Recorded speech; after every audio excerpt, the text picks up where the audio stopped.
The last time I had to talk about Gamergate one was just a few weeks ago when we found out Politico had taken in $8 million in USA taxpayer money during the same time frame they were putting up Gamergate pieces and pushing an anti-gamer narrative. And now that I have to talk about this cursed 2014 event again, we are seeing CNN blame Gamergate for the state of the modern online world in a wild propaganda hit piece against gamers. I have a few different things to show off, but before I get into the topic, if you enjoy the content I create, check out the links in the description, join the community in my live streams, and consider supporting through Patreon or YouTube memberships. Now, I hate talking about Gamergate because at the end of the day, it was a very big event that changed the state of the industry and for the worse. It is so sad that we saw this happen, and it is not even accurately represented by the media. They say that it was a harassment campaign and it was just because gamers wanted to push women out of the space, which definitely wasn't true. It was about ethics in video game journalism and the way that developers acted, which is very similar to what Gamergate 2 is all about, but that is not what they claim it is. And now we're seeing CNN put out this hit piece against gamers trying to spread their historical rewrite propaganda. This is actually a That Park Place VIP article. I highly recommend you guys go and check it out and potentially become a member, support really good journalism. But it says CNN wants you to believe that a 2014 online movement over video game journalism is responsible for virtually every controversy of the last decade. Of course, guys, gamers are the most toxic, bigoted people on the planet. It says in its latest attempt to revise history, CNN frames Gamergate not as a call for transparency in media, but as the spark that supposedly ignited a digital wildfire, engulfing everything from social platforms to political movements. Let's be clear, the CNN article isn't about informing the public, it's about reshaping a narrative to paint a specific group as the origin of every cultural issue today, and it does so by burying key facts, erasing dissenting voices, and drawing outlandish connections. Now, yes, the gaming industry is extremely influential. Look at Hollywood versus games. The gaming industry in 2024 made roughly $200 billion, where Hollywood made about 20, and that is a generous figure. We are not talking about comparable mediums by any means. It just goes to show how influential that gaming really is and how massive it has become.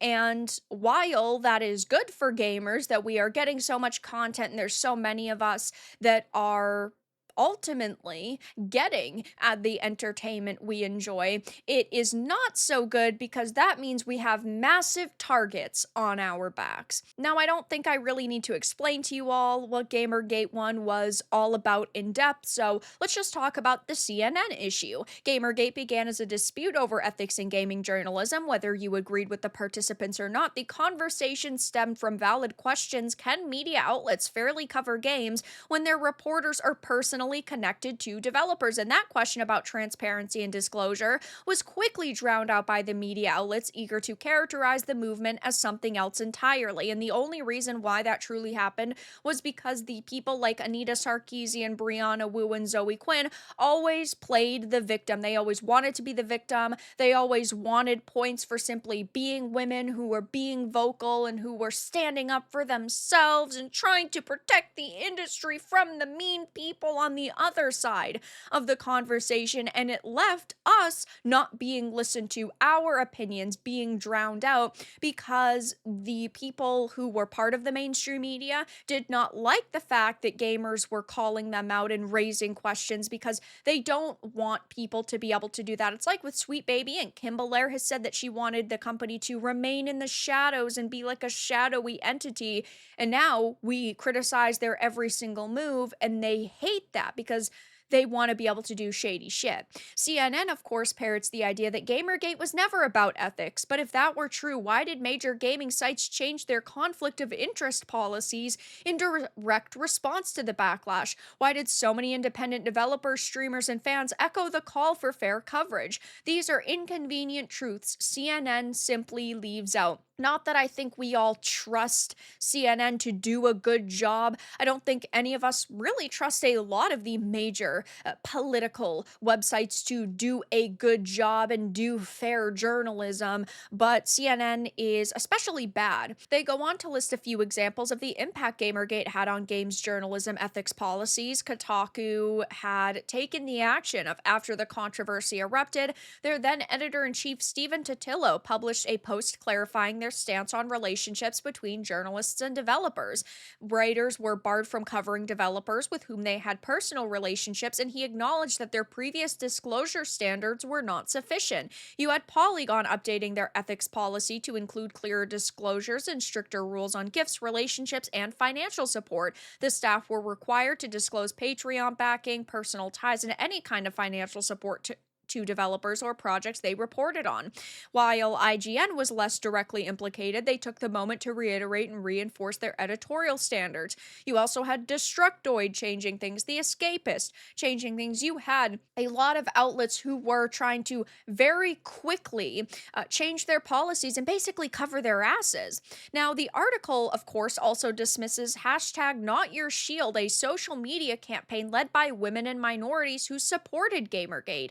CNN calls it a deceptive effort, ignoring the reality that many non white, non male gamers had grown tired of media pundits speaking on their behalf. It is like what I do on my channel. There are a lot of people who are primarily left leaning who like to attack my channel and say, oh, you're just trying to get money out of people. You're just trying to, ride this social media wave. I have been talking about censorship bothering me in the video game industry for years at this point. Since I was 19, I have been talking about that on social media. My channel was not monetized until I was at roughly 40,000 subscribers, and I got to the point where I was looking for any kind of financial support so I can play as many games as I do on the channel, so I can have all of this equipment, so I can make a platform for gamers' voices to ultimately matter. And so I can continue to voice my opinions for you and to you, and maybe you end up agreeing, and maybe one day we end up making a change.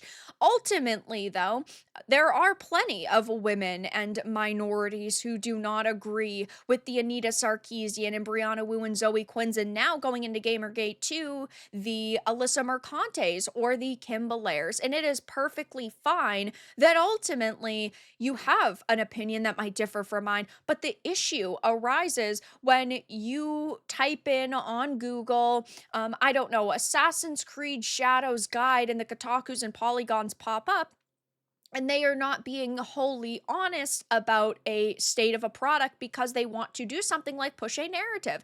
The mainstream media right now is not covering the fact that Ubisoft keeps talking about how the game is hitting, 3 million players. They're not talking about sales, and the mainstream media is not talking about that either. Why would you trust these people? You have the gamers and the Kotakus and Polygons that constantly put up hit pieces on us saying that we are overreacting, and they do not represent our opinions. They are not for gamers in general. They are for gamers who also agree with their political ideologies being pushed into content, which is not okay, which is why there are so many people who ultimately go online and talk against them. CNN, of course, though, tries to link Gamergate to everything from meme culture to national political controversies and disruptive online communities. It reminds me of Pepe the Frog. Pepe the Frog is, according to these people, now a symbol of hate speech and hatred and harassment online, when to me, he's just a little frog.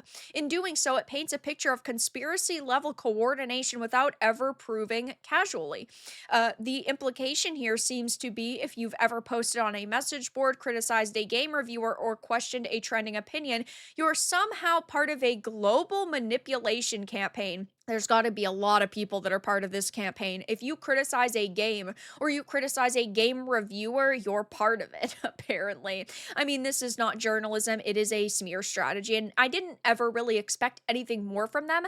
I did not ever really expect them to represent both sides of the story and to actually give gamers from both sides a voice, because this is CNN we're talking about. So I can't say I'm particularly shocked that this piece has come out, but of course, course, CNN's attempt to erase and reframe those origins really proves the point when corporate media outlets try to tie unrelated social trends back to a moment they misunderstood from the start. It reveals more about their own agenda than anything that they're targeting or the people they're targeting. So I don't think they're going to release like a follow up to this or clarifications and edit their article at all whatsoever because they're just pushing bullshit. But it is interesting to see CNN bringing up Gamergate 1 yet again, an event from over a decade ago, because they are desperate to push their propaganda and desperate to put out a hit piece against gamers. But that's all that I really had to discuss in this video. Let everyone know your thoughts in the comments below. If you enjoyed this, give it a like, and if you didn't, give it a dislike. I appreciate your support either way,